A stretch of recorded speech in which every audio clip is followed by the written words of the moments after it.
কাউকে অসম্মান করতে গেলে শিক্ষার দরকার পড়ে না, কিন্তু কাউকে সম্মান দিতে গেলে শিক্ষার দরকার হয়। আর সেটা হলো বাবা মায়ের দেওয়া শিক্ষা। ছেড়ে যাওয়ার সিদ্ধান্তে যে অটল, তার কাছে নিঃস্বার্থ ভালোবাসাটাও একটা অভিনয়। যারা বেশি মিষ্টি মিষ্টি কথা বলে, পেছন থেকে ছুরিটা তারাই আগে মারে। প্রতিদিন অন্তত 1% হলেও নিজেকে উন্নত করবেন। বছর শেষে দেখবেন মোট 365% হয়েছে। যে কোনো সম্পর্কের পাসওয়ার্ড হচ্ছে বিশ্বাস। মানুষের বেঁচে থাকাটাই অস্বাভাবিক, মরে যাওয়াটা স্বাভাবিক। আজ হয়তো সময়টা খারাপ, কিন্তু সারা জীবন থাকবে না। তবে আজ যাদের চিনে নিলাম, তাদের সারা জীবন মনে থাকবে। অতিরিক্ত আপন হতে যাবেন, দুঃখ ছাড়া আর কিছুই পাবেন না। রব সবাইকে সবকিছু দেয় না। হয় কাউকে দিয়ে পরীক্ষায় ফেলেন, নয় কাউকে না দিয়ে ধৈর্যের পরীক্ষা নেন। জোর করে কোনো কিছুই পাওয়া যায় না। ভাগ্যে থাকলেই কেউ কেড়ে নিতে পারবে না।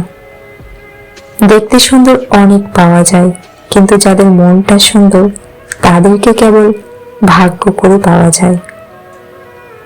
যে তোমাকে অবহেলা করবে, তাকে ধন্যবাদ দিয়ে দূরে সরে যাও, কারণ তার অবহেলার কারণে হয়তো তোমার জীবনে হবে উন্নতি।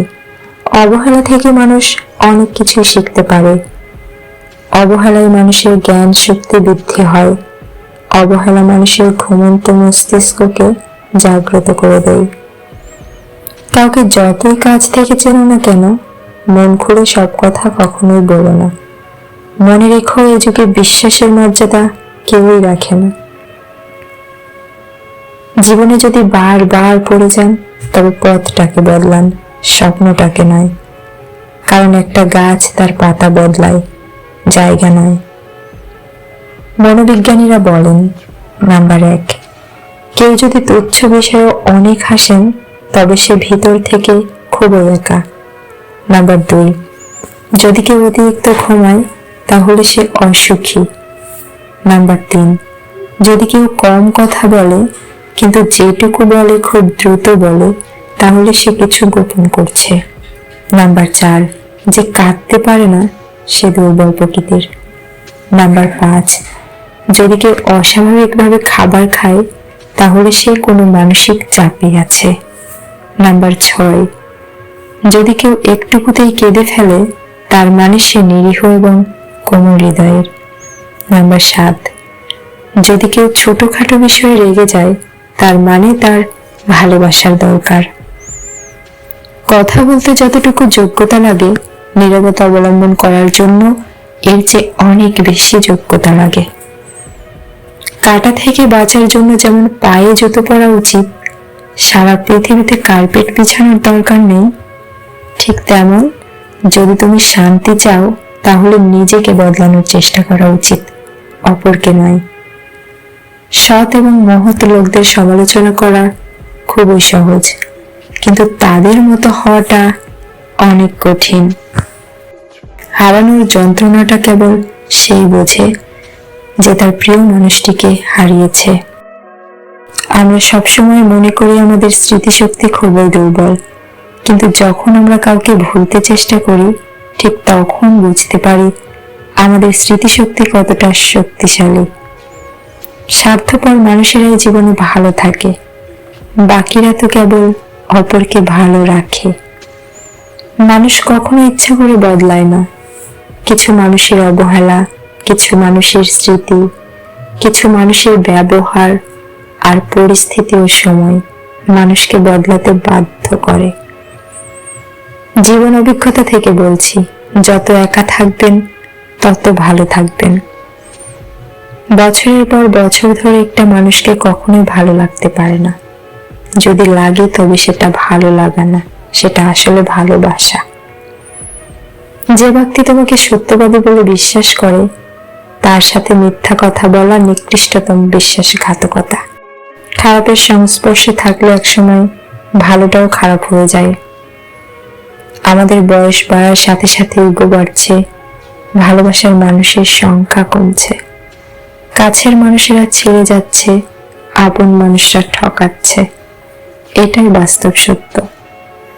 প্রিয়জন হারানোর চেয়ে ঘর হারানো ঢের ভালো। ঘর হারালে পথে থাকা যায়, কিন্তু প্রিয়জন হারালে না পথে থাকা যায় আর না ঘরে থাকা যায়। জীবনে কাউকে পাওয়াটা বড় কথা না, আপনি যাকে পেয়েছেন তাকে জীবনের শেষ পর্যন্ত কাছে পাওয়াটাই বড় কথা।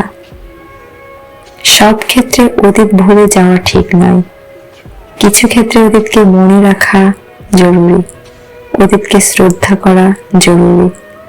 কারা আপনার বিপদে পাশে ছিল, কাদের মাধ্যমে আজ আপনি সফলতার চূড়ায় পৌঁছাতে পেরেছেন, ইত্যাদি। এসব আপনি কখনো ভুলবেন কি করে? কেউ যদি আপনাকে খুব বেশি প্রায়োরিটি দেয়, তাহলে ভাববেন না মানুষটা অনেক সস্তা। আপনার কপালটা অনেক ভালো, কারণ পৃথিবীতে এত মানুষ থাকতে সে আপনাকেই প্রায়োরিটি দেয়, আপনাকেই সবসময় বুঝতে চেষ্টা করে। আপনার কাছে এই অতিরিক্ত প্রায়োরিটিটা অনেক সময় বিরক্তির কারণ মনে হতে পারে। একটাবার ভেবে দেখুন, যে মানুষটার কাছে আপনি এতটা স্পেশাল যে তার সবটা জুড়ে শুধু আপনি আর আপনি আর আপনিই আছেন, তাকে অবহেলা করাটা কি ঠিক? তার প্রায়োরিটি তাকে মূল্য দিতে শিখুন, হোক সেটা বন্ধুত্ব, ভালোবাসা কিংবা বেস্ট ফ্রেন্ডের সম্পর্ক। কষ্ট পেয়েও যারা প্রতিবাদ না করে চুপচাপ থাকে, তাদের দুর্বল ভাবার কোনো দরকার নেই। এটা তাদের মা বাবার দেওয়া ভালো শিক্ষার পরিচয়। স্বার্থের টানে আত্মীয় স্বজন সবাই হয়তো ছেড়ে চলে যায়, কিন্তু স্বার্থের জন্য স্বামী স্ত্রীরা একে অপরকে খুব কম ছেড়ে যায়। কেউ আপনার না, এটা মাথায় রাখলেই অনেক কিছুই সহজ হয়ে যাবে। চাপ কম লাগবে, নিজেকে ফ্রি মনে হবে। যতটুকু পাবেন মনে করবেন বোনাস। কখনো কারোর সামনে নিজের শতটা ভালো হওয়ার কথা বলতে যাবেন না, কেননা আপনার প্রতি যার বিশ্বাস আছে তার কাছে তেমনটি প্রয়োজনই নেই। আর যার কাছে আপনার প্রতি বিশ্বাস নেই, সে কখনোই এটা বিশ্বাস করবে না।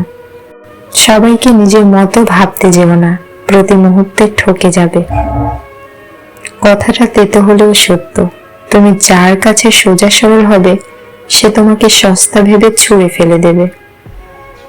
ধনুক থেকে বেরোনো তীর আর মানুষের মুখ থেকে বেরোনো শব্দ একবার বের হলে তার ফেরানো যায় না।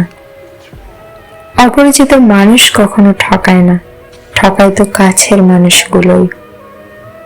জীবনের সবকিছু থাকলেও মানুষ সুখী হতে পারে না যদি না শান্তি থাকে। তোমার মূল্য যে বোঝে তাকে কখনো অবহেলা করো না। তোমার গুরুত্ব যে বোঝে ভুল করেও তাকে ছেড়ে যাবার কথা মনে করো না। কাউকে হাসাতে পারলে নিজের মনটাও আনন্দে ভরে ওঠে। নিজের খরচ নিজে চালানো আর নিজের পরিচয়ে পরিচিত হবার মতো শান্তি পৃথিবীতে আর কিছুতে নেই। সময় ভালো থাকলে সবাই আপন বলে দাবি করে, প্রতিষ্ঠিত হতে পারলে সবাই পরিচিত বলে পরিচয় দেয়। সময় সবাইকে সবকিছুর উত্তর দিয়ে দেয়। সত্য কথা মুখের উপর বলার মতো সাহস সব মানুষের থাকে না। যাদের থাকে তাদের বেশিরভাগ মানুষই সহ্য করতে পারে না। জোর করে কোনো কিছু পাওয়া যায় না, ভাগ্যে থাকলে কেউ কেড়ে নিতে পারে না। হাজার দুঃখ অনেকটা বাধা, কিছু সমালোচনা, বেশ কিছু পিছুটান থাকবে। শুধু নিজের লক্ষ্যটা স্থির রাখুন, সফলতা কেউ আটকাতে পারবে না। তিনটি জিনিস জীবন থেকে একবার হারিয়ে গেলে আর ফিরে পাওয়া যায় না। নাম্বার 1 আত্মসম্মান, নাম্বার 2 বন্ধুত্ব, নাম্বার 3 ভালোবাসা। যারা কম কথা বলে তারাই তাদের পছন্দের মানুষের সাথে বেশি কথা বলে। আজকে যারা করছে ছোট, ফেলছে তোমায় ছুঁড়ে, ভরসা রাখো নিজের প্রতি, আসবে সময় ফিরে। একমাত্র আপনি যখন নিজেকে প্রতিষ্ঠিত করতে পারবেন, তখনই আপনাকে সবাই প্রিয়জন হিসেবে পরিচয় দেবে, তার আগে নয়।